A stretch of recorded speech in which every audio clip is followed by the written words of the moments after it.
talaga ko o wala na ba siyang pagmamahal sa akin, 'no? Ito yung energy po 'no na talagang, nakikita po 'no, nakikita po ng person mo 'no, nakikita po ng person mo 'no yung halaga mo, masaya siya sa'yo 'no, at yung saya na yun 'no ay hindi naman talaga maitatanggi 'no.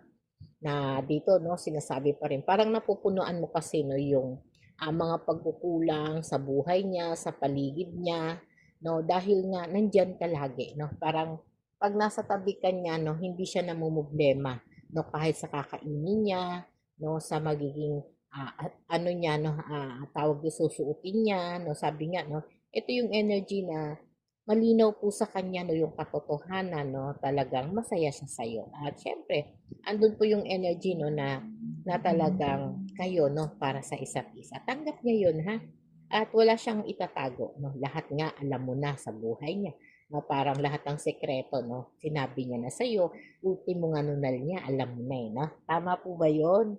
'No, talagang dito po 'no, dumating din sa panahon ha. Ito po yung Three of Swords na minsan mas madalas o nasasaktan ka niya 'no, dahil nga yung emosyon niya tigil na tigil 'no.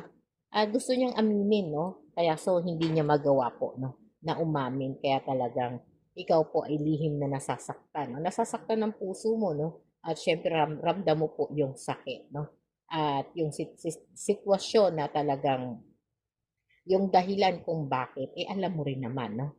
Alam mo rin naman yung dahilan 'no, dahil nga, hindi naman niya inilihim sa'yo 'no, yung pagmamahal at yung sitwasyon na meron kayo 'no. Kaya isa pa yun 'no sa nagiging, rason 'no, kaya talagang hindi ka niya puwedeng bitawan ha, dahil nga ikaw yung nakakaintindi o nakakaunawa po sa kanya 'no, ikaw lang talaga 'no, wala ng iba sabi nga po dito 'no sa